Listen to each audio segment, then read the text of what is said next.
Okay, and we're back. This time we're talking about the Bounty Hunter for Darkest Dungeon. We're going to talk about things like his stats, his skills, his camp skills, his resistances, everything to do with the Bounty Hunter for Darkest Dungeon. And his best party comps, his trinkets as well. Right, so this is the Bounty Hunter, and we should probably switch to our spreadsheet to look at his stats. Right, here's the spreadsheet. Below here you'll see that I've extracted the Bounty Hunter's data, and we're comparing it to the averages of the entire cast of characters. You'll notice right away that you see a sea of white, and not really that many greens or reds. You'll notice that if you've seen my other videos, that this means that the Bounty Hunter is probably just a very regular average Joe. But I'm gonna show you, and we're gonna talk about his skills, and I'm gonna tell you why he's not just your average Joe. He's actually one of the best characters in the game. But yeah, let's break down his stats and let's see what they're like, right? So we've got the HP, which is about average. We've got dodge, which is about average. Speed, which is just about average. Crit, which is just about average. Damage range, which is still just about average, surprisingly. 8 to 16 is not that far away from 8 to 15. Average stun resist, average blight resist. Disease resist is low, but that's not fine. I don't really care. Move resist is average, this is average, this is average, this is average. Oh, no, I lied. I got a little carried away there. This trap resist is above average. He's one of the trap disarmers. It's nice to have at least one on your team so they can disarm traps safely and take a stress heal from them. So he's pretty noble for that. He's got a forward 2 and a back 2 in terms of movement. That's pretty good. Bounty hunters tend to work in positions 1 to 3. Their only dead position is position 4. And so being able to move forward 2 or back 2, so being able to move from position 4 to a position that you can work in is very good. And even being able to move into position 2, where I believe his most optimal position is, from position 4 is very good. So I'm very happy with this movement. And all of his stats are average. So let's see, what can we kind of say about his stats? We can say he's an average Joe, like I said before, and that's about it. Like, he's okay at dealing damage if you want him to deal damage. If you want him to just be a durable guy in the front line, he can do that to a degree. Stuff like that. Nothing really much to be said over here. So let's just switch over to his skills. Right, so his skills... Oh, I do not believe this to be most optimal. My bad.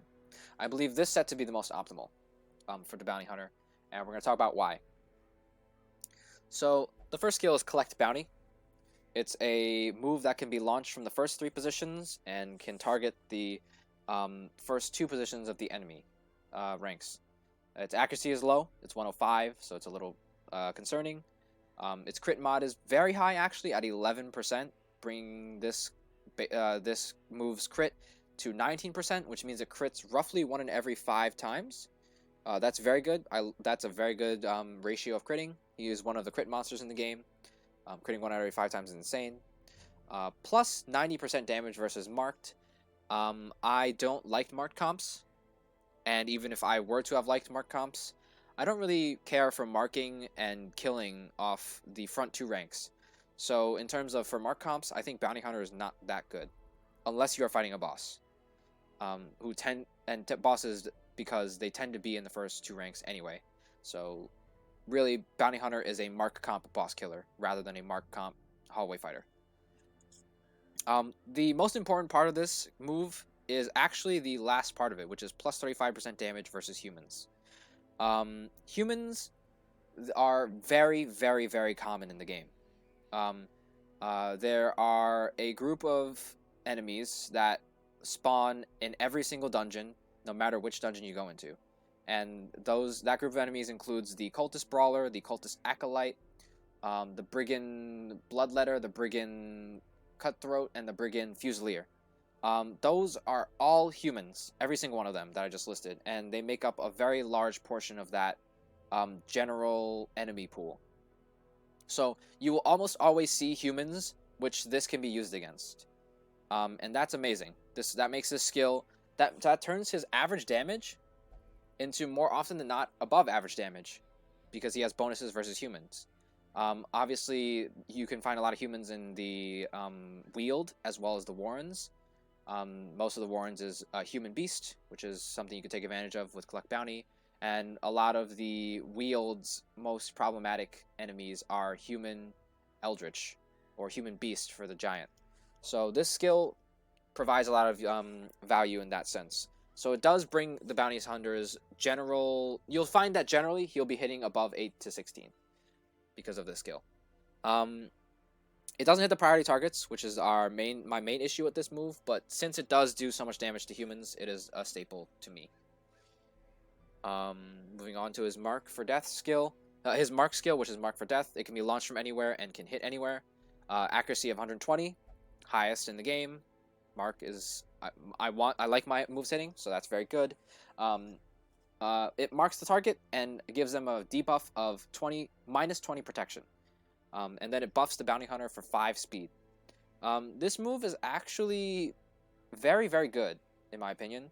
And that's not because it marks a target, but that's because it has a minus 20% protection tacked onto it as a debuff.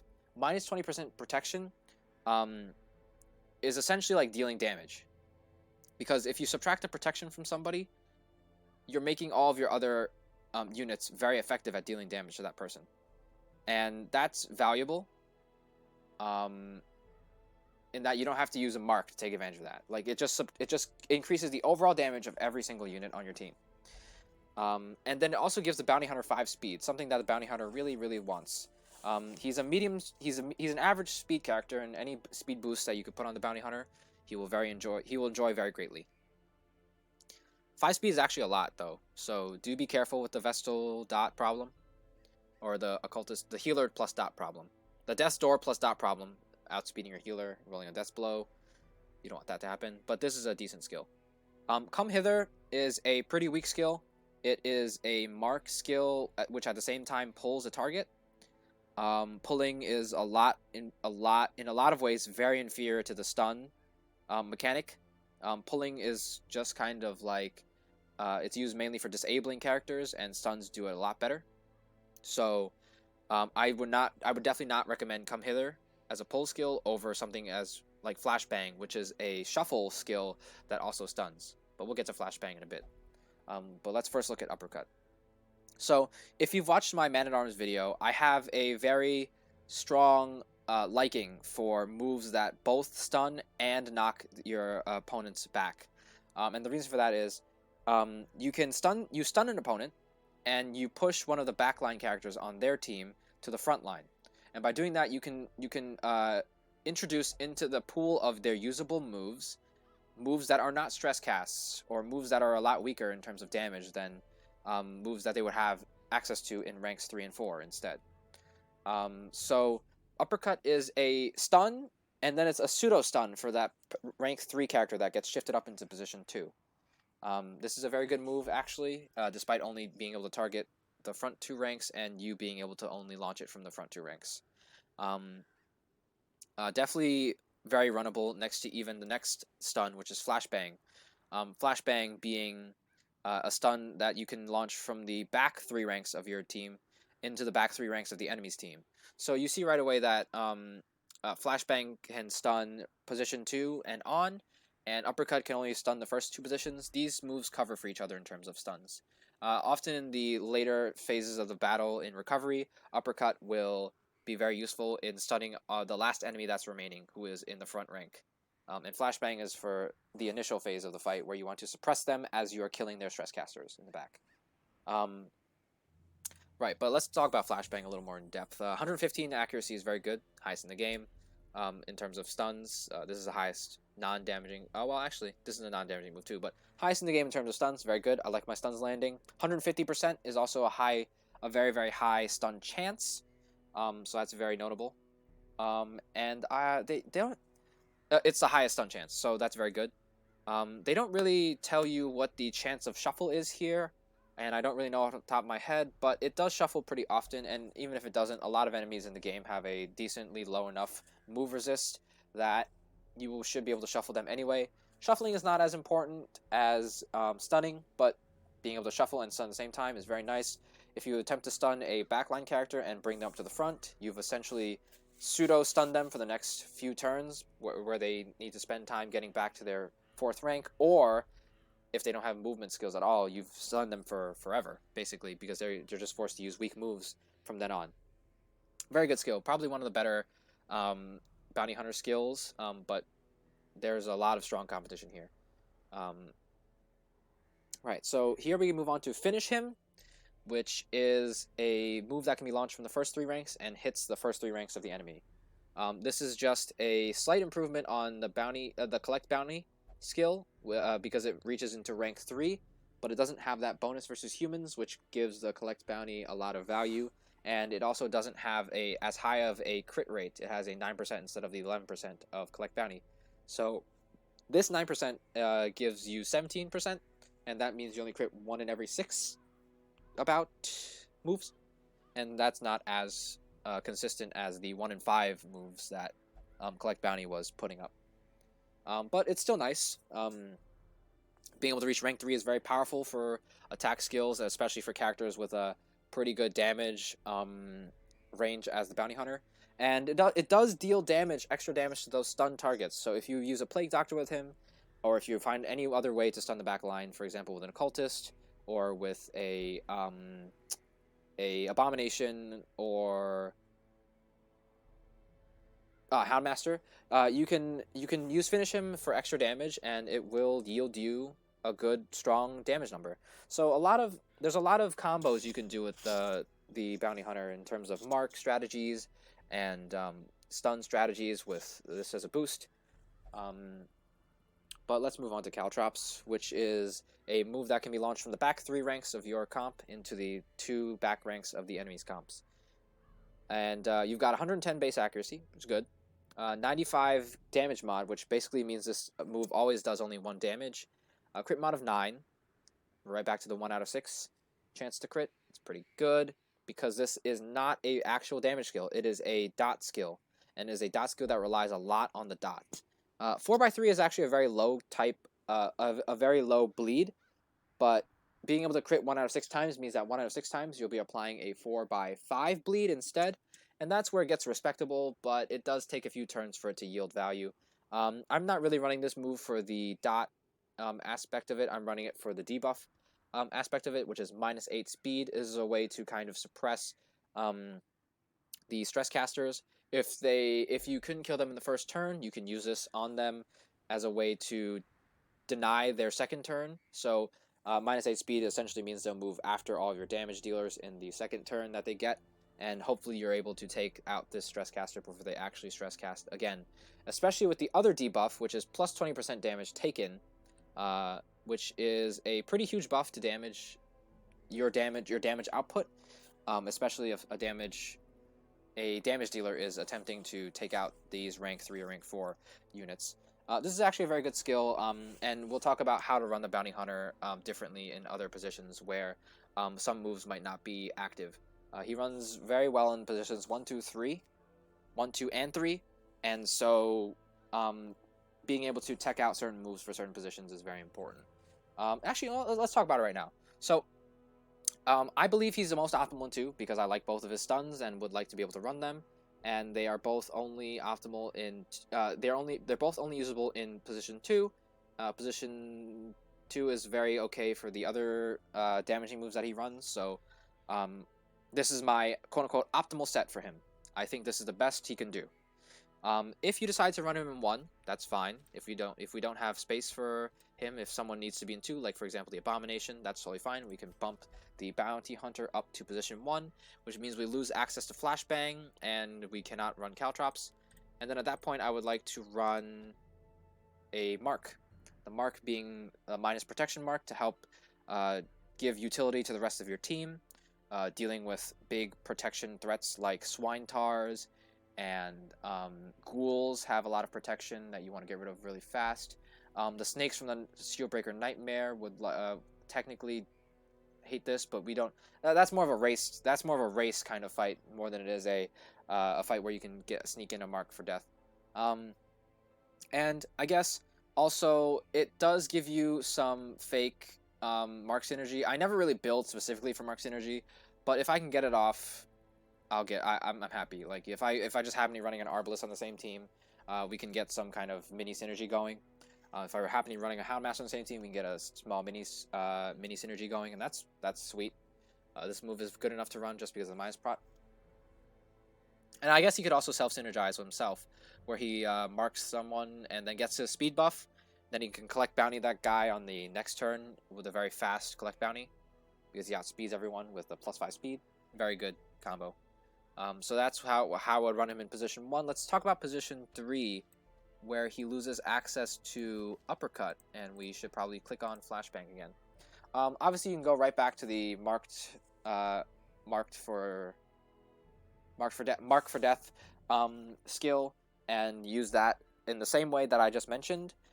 But you can also consider using Caltrops if you just want to, if you don't have enough backline control, and in terms of stuns or in terms of damage, you can help the team out by putting a bleed on that stress caster and bleeding them out a little bit as they are suppressed for the next turn.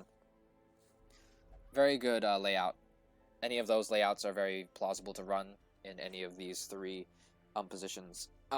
Being so flexible in these three positions, having access to 3 of your main moves in these 3 positions, is very, very powerful for the bounty hunter, and I'll show you why later when we get to the perfect partners and team comps section of this guide. But for now, let's look over his camp skills. Let me just move him back into position 2. I just find it really weird that I like to have it perfect. Right. So let's talk about this is how we do it. This is a self buff for 10 accuracy and 8 crit. The bounty hunter is already crit machine. I would love it if we can make that even more consistent. With this, we're critting for 19% of the time, these 2 moves. And with this, we're critting for about 17% of the time. So it would be nice if we could crit for a little more. 8% is a very, very big buff. Brings this up to 27, and this up to 25. And so we're now critting 1 in 4 chance, and we're now critting 1 every 4 moves. And that's pretty powerful for the next 4 battles. This is a very powerful buff to put on for a boss fight. 10 accuracy is very good too, because it also buffs his lower accuracies, 105, 105, these are low accuracies, up into the higher accuracy realm of 115, which is something you definitely want to be doing. Not to mention, this is how we do it, actually only costs 2 camp points. This is a very cheap thing to slot in, and is a very, very powerful buff for the bounty hunter himself. This is how I like my buffs, nice and cheap, and very effective. Very good camp skill. You should find a way to slot this in. I mean, it's not even that hard to fit in. It's 2, again. It costs 2. Tracking, this is a self-only, but basically it just means apply this to the team. And what this does is it costs 2, and tracking costs 2, and it subtracts the chance that you will be surprised by 15 for 4 battles, and it adds the chance that monsters will be surprised by 10 for 4 battles. Having a surprise round on the monsters is very, very powerful, because even your slowest characters will get to move before them, technically, and you will get to essentially have a free round of stunning and damaging the opponent. So that's a free round of disabling your opponent and or deleting some of them before they can even move. Very, very powerful. Surprise rounds are very, very strong for you. And the same is also true for surprise rounds for opponents. When the opponent surprises you, you get shuffled, and you cannot escape the first round. So you can't run away from the fight. And so you would really, really prefer not getting punished with the shuffle and not being able to run away from the fight. Getting surprised is very bad. Surprising the opponents is very good. And having this only be a camp cost of 2 is also very good. Cheap things are good because they are easier to fit in a large amount. Think of it like this. These 2 skills can be used together, and that costs 4 camp skills, which is on par with some of the strongest camp skills in the game. They cost roughly 3 or 4. Generally, they cost 4. And these are pretty pivotal camp skill for the bounty hunter. This making him very powerful, and this making him having extreme utility to the team. Yeah, so let's talk about something let's talk about one of these very OP 4 cost camp skills. Plan takedown is definitely one of them. It's a self buff only to the bounty hunter, and it gives a buff to size 2 and up enemies. It doesn't say actually and up, but yes, you do get this when you're facing a size 3 or size 4 enemy. It gives a buff to himself where he does 25% more damage versus those size 2 and up enemies, and he gets 15% more accuracy versus those size 2 and up enemies. These are extremely pivotal for boss fights, which tend to be size 2 and up encounters. Very, very powerful. 25% damage. If you look at the Hellions move camp skill, costs 3 already, and then being able to tack on 15 accuracy to that is a very, very strong buff. Now we're getting these skills up to numbers where the 120 accuracy, that's very above average. You're hitting almost anything in the game, um, very consistently, and that's very good for the bounty hunter because that means he often doesn't have to run a lot of accuracy trinkets here, and so he can invest more in damage, and that brings his damage up to respectable numbers. So you can see how using camp skills to kind of fill in the bounty hunter's quote unquote weakness in his average Joe uh, level stats can actually go back into filtering his average level stats into very, very powerful stats, with damage buffs being a usable thing for the bounty hunter, as in terms of trinkets. Right. So Scout Ahead is our last camp skill on the bounty hunter. It's a cost of 3, and it's the same thing. Self only means really for the team. For the next 4 fights, you have a 25% chance to scout, and scouting is very powerful. It's one of the strongest things to buff in the game, in the hallway fights, not in the darkest dungeons, obviously, but this skill buff scouting chance, and because it's one of the strongest things in the game to buff, this skill is amazing. It's also cheap. It's not as cheap as night moves on the Grave Robber, which I will pull up right now, which is 2 costs for 20, but it is still cheap and is able to be fit in a little easier than a lot of other skills are. Just think of it like this: you can go 2 cost here, 3 cost here, and that means you've used 5 of your 12, which means you have 7 left. So you can use a 3 cost skill from someone else and a 4 cost skill from someone else, and that's a pretty typical way to do it. Like in terms of camp skill points, Bounty Hunter has decent camp skills that you want to make use of, and yeah, they're pretty powerful. Oh, right. We should also talk about his crit buff since he crits so much. His crit buff is terrible. It is plus 33% damage versus marked enemies. Marked comps are not great, and specifically, this buff itself is not terrible because of marked comps being terrible. It's terrible because you had to crit somebody in order to gain this mark bonus, which means you've already killed someone really hard in the hallway fights, and then you get this damage bonus, which you have to mark somebody with before you can actually take advantage of it. That is so nichely specific that you crit somebody and still need to kill some other people really in a quick fashion, and then you still need a mark in order to take advantage of that. This is a terrible crit, like a terrible crit buff. Probably one of the worst things about the bounty hunter, and that's kind of funny because the crit buff is the worst thing about him, which is like barely relevant on most other characters as well. So now let's switch over to his trinkets to see what trinkets we want to run on him. The bounty hunter's trinkets, we've got the hunter's talons at rare and the wounding helmet at very rare. Let me take a quick look. Yeah, these are unrunnable. So let's talk about the hunter's talons. It is a rare trinket that gives +6 accuracy and 10 +6 crit and 10 accuracy to the bounty hunter at the cost of him consuming 50% more food. So this trinket is actually way off the charts in terms of power. There is a generalist trinket called the Focus Ring, which gives +5 accuracy, +5 crit, and +10 accuracy, with a downside of -8 dodge, with a downside of -8 dodge. And that trinket is run almost all the time on damage dealers that need accuracy, which is Bounty Hunter. Bounty Hunter needs accuracy, and it is the best generalist trinket for that. And the Bounty Hunter has an upgraded version of it, +6 crit instead of +5, and no 8 dodge penalty. Instead, you get this +50 food accuracy, which you +50 food consumed, which you can actually work around when you camp, and when you get caught with a hunger check. You can actually switch to your Bounty Hunter, go to his trinket section, drag that trinket off, and put it in your inventory, and the food amounts that are required to pass those checks will actually change to fit as if Hunter's Talon was not on your Bounty Hunter. This is probably an exploit that they have forgotten to patch, but it's been in the game for a long time since the last patch was like a long time ago, maybe like 1.5 years ago. The last serious patch was 1.5 years ago.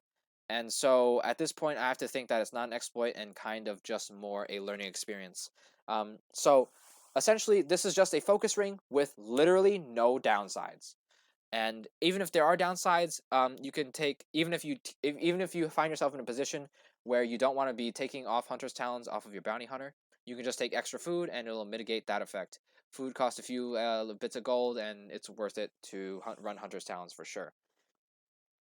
Accuracy is something the bounty hunter needs a lot. Crit, making his crits more consistent. Very, very good. All right, let's talk about his wounding helmet, his very rare trinket. Plus 25% damage to melee skills, and minus 25% move skill chance, and minus 20% stun skill chance. This trinket is pretty bad in my opinion. Minus those debuffs that he gets for move and skill stun skill chance are pretty impactful to how he functions as a unit. As a unit, he has a lot of utility in stuns, and those stuns both have a move portion to them. Uppercut has the knockback, and Flashbang has the shuffle component to them. And subtracting both of making both of those less consistent is a path to failure. Is a easy recipe for failure.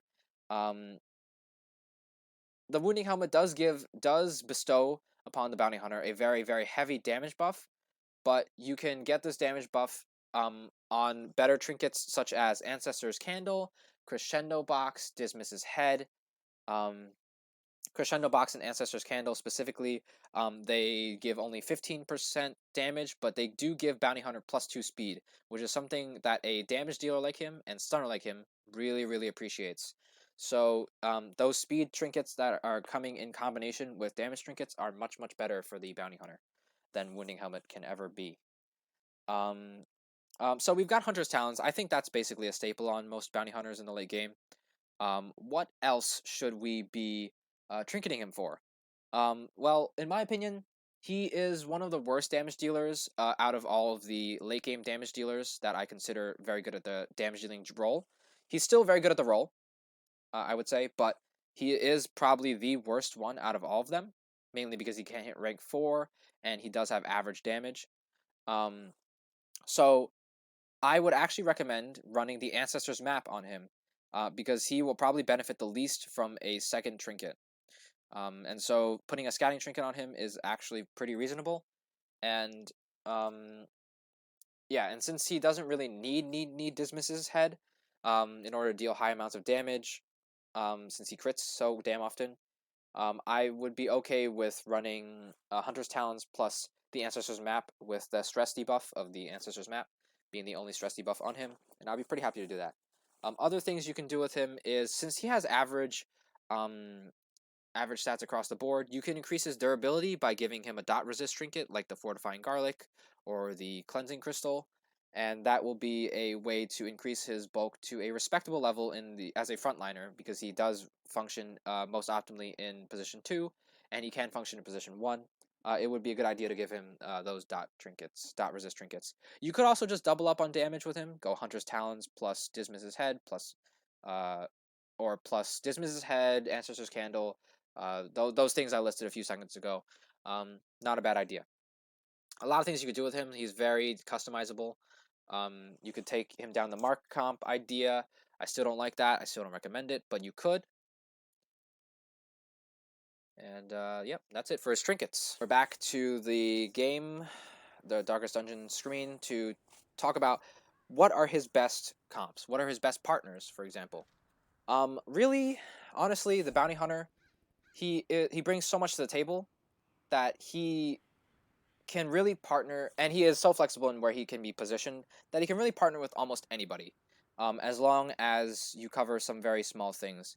So let's talk about his weaknesses, right? Bounty Hunter has an issue with reaching rank 4. He can stun rank 4, but he can't actually damage rank 4, and stunning rank 4 is not as ideal because it does shuffle them out of the position. So having someone only be able to target rank 4 is not that great of an idea.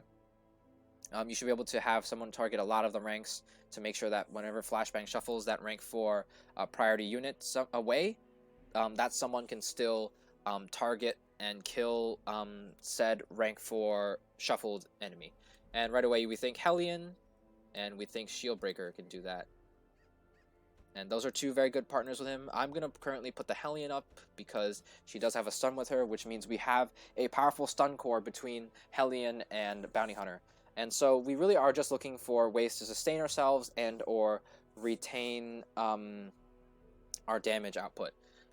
Sustaining ourselves, obviously, we can slot in a Occultist into this position and move Bounty Hunter back. Then we have a lot of stuns, and we don't really need that many. So really, we are looking at a Vestal, who also has a stun, but we can. I mean, we do run. It's fine. Like, like it's fine. Like the Vestal is the best healer in the game. We should try and use her. This looks good. And then if you really want to get make sure that the rank 4 weakness of the Bounty Hunter is covered. Maybe he wants to hit rank 3 instead of stunning his rank 4 to start with. You can actually put a Crusader in this rank and have him Holy Lance up once and twice so that the Bounty Hunter can do whatever he needs to do to rank 3 across these turns. And also the Crusader and Hellion can also do the same thing. They can choose between rank 3 and 4 pretty effectively in terms of damaging and either help the Bounty Hunter or double down on the rank 4 enemy. This is a decent comp to try him out in. Of course, you can also just exchange this this backline character with almost anybody who can deal damage from the backline. So that's, you could think Houndmaster can do that with a very good row diversity / reach, and you can also think Arbalest does that very well. And now that we've put the Arbalest in here, we can transition this comp into more of a mark-based comp for those of you who do like mark comps. We can stick the Bounty Hunter over here, and then we can put the Occultist in as the main healer, Occultist plus Arbalest being a very good core. Then we can stick a Bounty Hunter here. Now we have 3 stunners, and the whole mark comp is all together again. Yep, that looks good. If you want to try mark, you can move these guys around if you like. If you want your Occultist in a safer position, here's Marked for Death again, a comp that you can use. Let's see, what else can I think of? Oh, yeah, I think that's about it. So let's talk about what do I rank the Bounty Hunter. He's a pretty good character in terms of stats. They're all average, actually, so there's nothing really that stands out, but that's okay, because being an all-rounder in terms of stats is alright. His skills are very, very good, produce a lot of utility. Stuns are very powerful in this game. They're probably the strongest things in this game, and having 2 very fieldable and usable stuns is very, very good, especially for their flexibility and their movement, being able to disrupt 2 units at the same time. His skills are amazing. His camp skills, let me pull them up, actually. So his skills are amazing. His camp skills are all very, very usable, very, very good. All have their own niches. Some are just like very good things to use, period. Like, this is how we do it, where you could just use it in the hallways. Some are very, very good at taking down bosses, so planned takedown is what we're talking about here. Also, tracking is also very good in the hallways, and so is Scout Ahead. These lose their value in the Darkest Dungeons, but of course this is how we do it, and planned takedown being used together, costing 6 points for your camp, is very, very powerful still for boss slaying. Yep, and so then we talk about, oh yeah, he's very flexible, being able to work between positions 1, 2, and 3, and so a lot of comps can be made around him, not just the comps that I just made, but a lot of comps could be derived from him. You can start using other characters. Very, very highly recommend him in trying him out and testing what you feel is good. Oh yeah, and his trinkets are pretty solid. He's got a focus ring upgrade. I can't complain about that. That's like insane. And so what do I give this character? I give him an A. I give him a high A rating. He's very, very good. I like him a lot. I find that I have 2 or 3 bounty hunters on my list sometimes in certain files, just because they're so flexible and able to move around the first 3 ranks so efficiently and so effortlessly. Oh, yeah, that I can fit them into a lot of dance comps where we only need to dance a little bit, like that Crusader comp I showed you, and that would be the. Let me just build that again. Let me just build it again so you don't have to like scroll back. So that would be this one.